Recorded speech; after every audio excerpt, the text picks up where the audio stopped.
রিনার রান্নাঘরে সবাইকে স্বাগত। আজকে আমি একটা নতুন ভিডিও নিয়ে চলে এসেছি। আজকে বানাবো রুই মাছের কালিয়া। এখানে আমি মাছ নিয়ে নিয়েছি। মাছে নুন হলুদ মিশিয়ে নেব। সামান্য পরিমাণে হলুদ দেব, পরিমাণ মতন নুন দেব। এবারে ভালো করে মাখিয়ে নেব। মাছটা এখানে আমি নুন হলুদ ভালো করে মাখিয়ে নিয়েছি। এবারে মাছটার জন্য আমি কি কি উপকরণ দেব সেগুলো দেখিয়ে দেব। এখানে পেঁয়াজ বেটে নিয়েছি, এখানে টমেটো বেটে নিয়েছি, এখানে কাজু বাদাম আর চালমগজ বাটা আছে, এখানে টক দই ফাটানো আছে, আর এখানে আমি শুকনো লঙ্কা বেটেছি, শুকনো লঙ্কা বাটা দেব। এখানে আমি একটু পেঁয়াজ কুচিয়ে নিয়েছি, আর এখানে শুকনো লঙ্কা আর লবঙ্গ আর এলাচ আছে, এখানে জিরে গুঁড়ো আছে, হলুদ গুঁড়ো আছে আর ধনে গুঁড়ো আছে। আমি লঙ্কা গুঁড়ো দেবো না, লঙ্কা আমি শুকনো লঙ্কা বেটে নিয়েছি বলে ওই জন্য আর লঙ্কা গুঁড়ো দেবো না। প্রথমে আমি মাছটা ভেজে নেব। কড়াই তেল দেবো, এবার মাছগুলো আমি ভেজে নেব।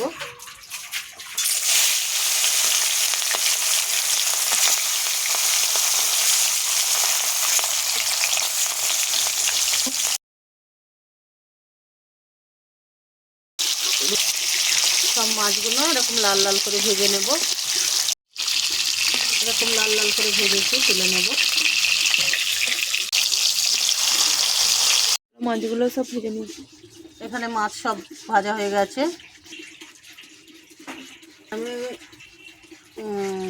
এলাচ লবঙ্গ শুকনো লঙ্কা ফোড়ন দেব, তারপরে একটু কুচানো পেঁয়াজ দেব।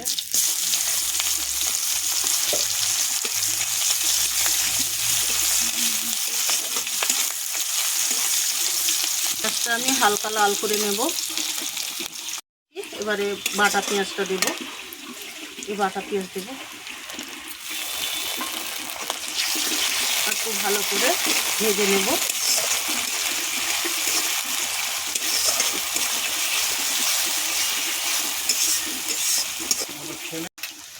পেঁয়াজটা এরকম আধ ভাজা করে নিয়েছি। এবার আমি আদা রসুন দেব,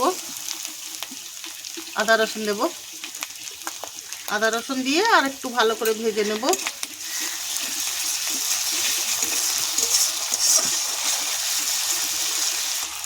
আদা রসুন পেঁয়াজ একসঙ্গে ভালো করে ভেজে নেব।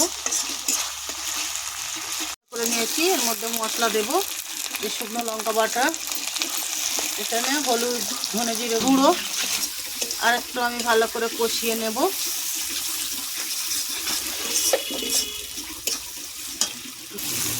এবার আমি টমেটো বাটাটা দেব, ভালো করে কষিয়ে নেবো এবারে তেল ছাড়া অবধি।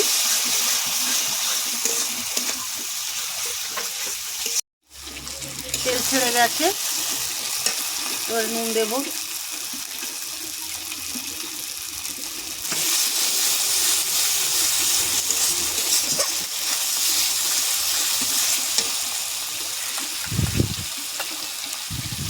চালমগজ আর কাজু বাদাম বাটা,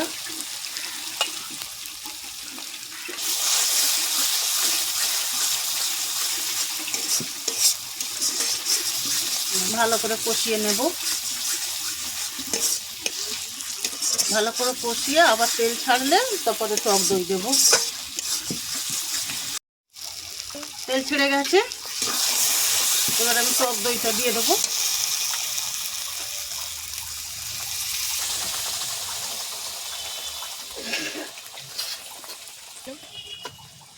সামান্য পরিমাণ জল দিলাম, এবার একটু চিনি দেব, অল্প করে চিনি দেব।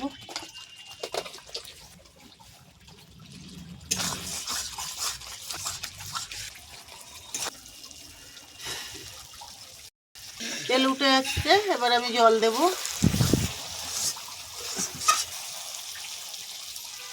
অল্প করে জল দেব।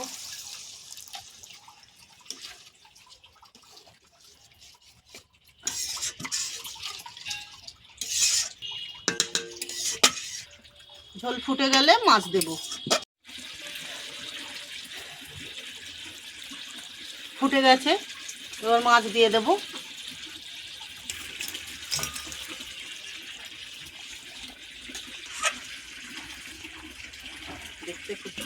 এবারে ফুটে গেলে নামিয়ে নেব। ঠিক আছে, এবার নামিয়ে নেব।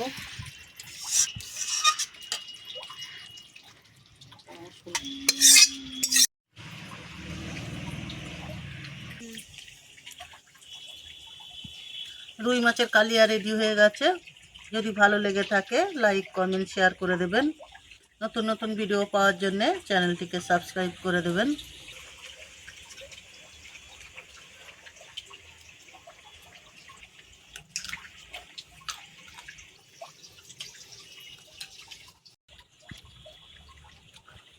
বিয়েবাড়ি স্টাইলের রুই মাছের কালিয়া যদি ভালো লেগে থাকে অবশ্যই কমেন্ট করে জানাবেন।